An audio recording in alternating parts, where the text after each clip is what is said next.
The evening air was cold enough to make the old cabin walls creak as the wind pushed against them. Ethan had just finished tending to his small herd of horses when he walked back toward his cabin, rubbing his hands together and thinking only about resting for the night. The sky was turning darker by the minute, a deep blue covered with thin gray clouds, and the desert was becoming quiet in that lonely way it always did when the sun fell behind the hills.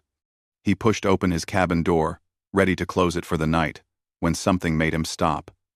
Someone was standing a few steps away, half hidden in the dim light. At first he wondered if it was a traveler or maybe someone looking for directions. But when the figure stepped forward, he saw a thin Apache woman holding a small girl in her arms. Her clothes were worn, and her hair was messy from the wind. The child looked even worse. She was wrapped in an old blanket, her small hands trembling from the cold. Ethan felt a strange heaviness in his chest. People came and went, sometimes asking for food or help. But this woman, she looked like life had pushed her past the point of pride. Her eyes were full of worry, but also fear. She looked like someone who had not been treated kindly in a long time. She stood there silently, gathering the courage to speak. When she finally opened her mouth, her voice was weak and unsure. She told him her daughter had not eaten properly in days. They had been traveling alone after her tribe moved far away without them. She explained that she had lost her husband long ago and had no one left to help her. The way she spoke, stopping between words, told Ethan that she was embarrassed to even be asking for help. Then, her voice cracked. She said something that struck him like a sudden wind. She said she would sleep in his bed if he helped her keep her daughter alive. The words came out fast, like she wanted to say them before fear pulled them back into her throat. For a moment, Ethan didn't know what to say. Not because he wanted anything she offered, but because he couldn't believe she felt so desperate she had to say something like that. He looked at the little girl again. She was too weak to even lift her head from her mother's shoulder. Her cheeks were thin, and her eyes were tired. Ethan slowly stepped forward, lifting his hands in a calm gesture. He gently told the woman that she didn't need to offer him anything. He didn't want anything from her. He only wanted to help the child. The woman stared at him, confused, like she wasn't sure if she had heard him correctly. Most men she had come across were not the type who helped without expecting something in return. Ethan opened the cabin door wider and told her to come inside before the cold grew worse. She hesitated, looking around as if checking if it was safe, but the weight of her daughter in her arms made her move forward. She stepped into the cabin, and Ethan quickly shut the door to keep the cold air out. Inside, the warmth from the small fireplace filled the room. It was nothing fancy, just a few wooden chairs, a table, and a narrow bed in the corner. Ethan rushed to his cooking pot and poured some soup into a bowl. It wasn't much, but it was warm and fresh. He handed it carefully to the woman. She didn't eat. Instead, she brought the bowl to her daughter's lips. The little girl drank slowly at first, but then her tiny hands reached for the bowl, as if she had suddenly remembered what hunger felt like. While the girl ate, Ethan found an extra blanket and gently placed it over her small body. The mother watched her daughter eat with tears gathering in her eyes, but she quickly wiped them away, embarrassed to cry in front of a stranger. She quietly apologized for what she had said earlier, her voice shaking. She said she had only spoken out of fear and helplessness. Ethan shook his head and told her she had nothing to apologize for. Hunger could make anyone desperate. He told her she didn't owe him anything, not then, not now, not ever. She lowered her eyes and nodded. But he could see she still didn't fully believe him. People who had been mistreated for too long took time to trust kindness. Ethan set up a resting place near the fireplace by placing blankets and small pillows on the floor. He told her the fire would keep them warm through the night. The widow carefully laid her daughter down, smoothing the blanket over her tiny shoulders. Then she sat down beside her, keeping her hand on her daughter's back, as if afraid she might disappear if she let go. The cabin was quiet except for the sound of the fire cracking softly, Ethan sat on the other side of the room, giving her space so she wouldn't feel uncomfortable. After a long silence, the woman finally asked him why he was helping them. Her voice was filled with genuine confusion, not just curiosity. Ethan paused before answering. He told her he didn't have any grand reason. He simply believed no child deserved to starve, and no mother should have to beg for help. It wasn't heroism to him, just the right thing to do. She listened quietly, her face softening for the first time. She told him her name, though she said it in a low voice, almost shyly. She also said her daughter's name. Ethan repeated both names gently so she knew he heard them clearly. Something about the way he spoke, careful, respectful, made her shoulders relax a little. After a while, Ethan asked if she had anywhere to go when the night ended. She shook her head. She explained how her tribe had moved far south, leaving her behind because she had no strong relatives to bring her along. She didn't say it angrily. She said it like someone who had gotten used to disappointment. Life had been hard on her, and she had learned not to expect kindness. Hearing this made Ethan feel a quiet anger not toward her tribe, but toward how unfair life had been to her. He understood now why she had looked so lost when she arrived. She wasn't just hungry. She was alone, with a child depending on her, and no idea how to survive the coming days. The fire grew warmer, and the little girl, now full and comfortable, closed her eyes and curled into her mother's lap. The woman brushed her daughter's hair with gentle fingers, whispering something soft in her own language. Ethan didn't understand the words, but he understood the love behind them. He moved quietly around the cabin to give them privacy. He checked the windows, stirred the fire, and made sure the horses were secure outside. Anything to make the small cabin feel safe for them. When he returned, the widow looked at him again with eyes that were no longer full of fear, but still full of uncertainty. She told him she didn't know how to thank him. Ethan simply told her she didn't need to. Helping them was thanks enough. Outside, the wind grew stronger, rattling the wood of the cabin. But inside, the warmth held steady. It was the first peaceful moment the widow and her daughter had experienced in a long time. Ethan knew this night changed something, not because she had asked for help, but because he had refused to take advantage of her desperation. Trust wouldn't come quickly, but he hoped she would start to see that kindness didn't always hide a price. For now, the night belonged to safety, warmth, and the soft breathing of a child who finally had a full stomach. But tomorrow would bring new problems: food, security, and the danger of unfriendly men who roamed the plains. Ethan didn't know how long he could help them, but he knew one thing clearly. He wasn't going to let them face the world alone, if he could help it. He had made his decision the moment he opened the door. The morning light entered the cabin slowly, touching the wooden floor and warming the cold air that had settled during the night. Ethan woke before the sun fully rose. As he always did. He moved quietly, trying not to disturb the widow and her daughter. When he turned toward the fireplace, he saw the widow already awake.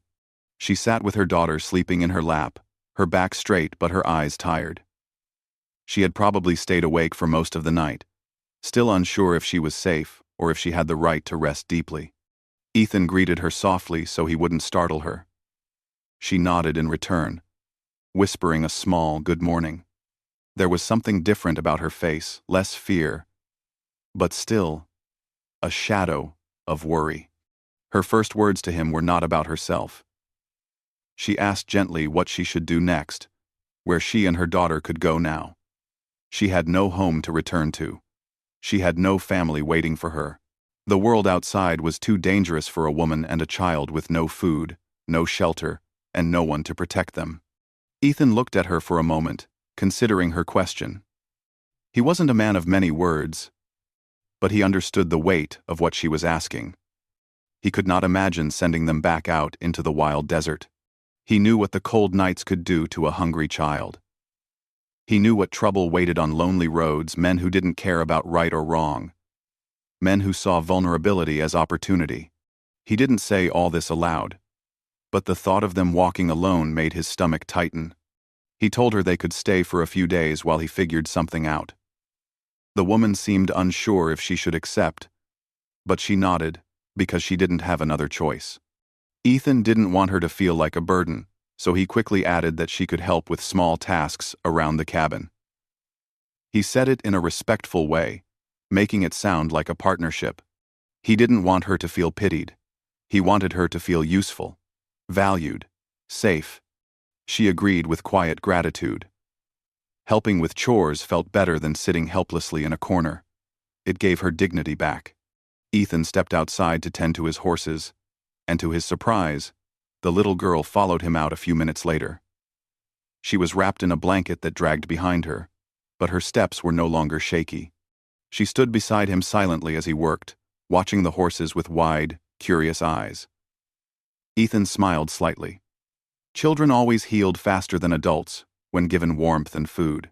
As the morning passed, the widow fetched water from the nearby stream, kept the fire burning, and even helped repair a loose hinge on the cabin door. Ethan noticed that she worked quietly, but with skill. She had lived through hardship, but she still carried pride in the way she moved and completed each task. Slowly, the cabin felt less lonely. The little girl laughed softly when she fed the horses. The widow kept glancing around the place with less fear and more calmness. Ethan felt something new growing in the space between them, trust, a slow and delicate thing that couldn't be rushed. But peace never lasted long on the frontier. That afternoon, Ethan saw dust rising from the trail. 3 men were approaching on horseback. They wore rough expressions, the kind that made people lower their eyes and hurry away. Ethan recognized them as men from a nearby camp who often caused trouble wherever they went. The widow saw them coming and immediately pulled her daughter close. Her hands shook, and her breathing quickened. Ethan stepped toward her and told her firmly to stay inside. His voice was calm, but strong enough that she didn't argue. She disappeared into the cabin, closing the door softly behind her. The 3 men rode straight up to Ethan, spreading out like they owned the land under their horses' hooves. The one in front pointed a finger toward the cabin and accused the widow of stealing food from their supplies. Ethan didn't need to hear more to understand they were lying. They had seen a vulnerable woman and decided she was an easy target to blame or intimidate. Ethan stood tall, meeting their eyes without flinching. He told them she hadn't taken anything, and they had no right to accuse her. The men laughed, mocking him. They asked why he was protecting an Apache woman when he could simply hand her over and be done with her. One of them leaned forward on his saddle, his tone threatening. Ethan didn't budge.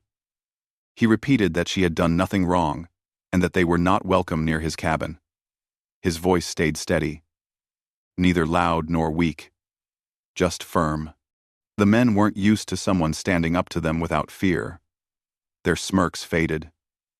They stared at him longer than necessary, trying to decide if he was worth challenging. Finally, one of them spat on the ground and muttered that they'd be back if they found more signs of theft. With that weak threat, they turned their horses and rode away, kicking up dust in frustration. Ethan watched them until they disappeared behind the hills. He stayed outside a few more minutes to make sure they didn't return. Only when he was certain they were gone did he walk back to the cabin. When he opened the door, the widow was standing there with her daughter behind her, both looking frightened. She asked if the men had gone, her voice trembling. Ethan nodded. He told her she had nothing to fear as long as she stayed here. She looked at him as if unable to believe someone had defended her without expecting something in return. She slowly sat down near the fire, holding her daughter close. The room was quiet again, but the quiet was different. It carried a sense of relief, mixed with disbelief. Ethan sat across from her, giving her space. After a moment, she spoke softly, telling him that she had been scared the men would take her or harm her daughter. Ethan reassured her again. He promised he wouldn't let anyone hurt them. The widow lowered her eyes, overwhelmed by his kindness. Then she spoke words she had been holding inside. She admitted that the offer she made on the first night had come from fear. She said she had believed that was the only way men would help her. Ethan shook his head gently. He told her again that she never owed him anything. Not then, and not now. His voice was honest, steady, carrying a goodness she wasn't used to. For a long moment, she simply looked at him. There was something soft in her eyes, something that hadn't been there before. Not love, not yet, but the beginning of trust, the beginning of safety, the beginning of a bond formed not by desperation, but by kindness. Days passed quietly after that. The widow grew more comfortable in the cabin. Her daughter laughed more often. Ethan taught the girl how to brush the horses, and the widow surprised him by helping fix a broken fence with skilled hands. He realized she had lived a life where she learned to repair, build, and survive with very little. The cabin no longer felt like Ethan's place alone. The presence of the widow and her daughter filled the space with warmth he hadn't felt in years. The sound of the girl's small footsteps, the gentle hum of the widow singing softly in her own language while cooking. The simple peace of having someone else nearby. One evening, as the fire crackled quietly, the widow asked Ethan a question she had carried for days. "Why are you kind to us?" Ethan looked at her with calm honesty. He said he couldn't watch a mother and child suffer when he had the ability to help. It was as simple as that. No expectation. No hidden reason. She nodded slowly, letting his words sink into her heart. For the first time, in a long time, she believed she wasn't alone in the world. As night fell, the cabin glowed with warm firelight. The widow tucked her daughter into blankets, then sat in quiet reflection. Ethan watched her, realizing that something deep and gentle had formed between them. Not forced, not asked, for earned. The woman who had once knocked on his door trembling and desperate no longer looked like someone begging to survive. She looked like someone rebuilding her life, thread by thread, moment by moment. Kindness had changed everything, not because he took anything from her, but because he refused to take what she had been afraid to lose. Their lives were no longer separate paths crossing by accident. They were beginning to walk the same road, one small step at a time.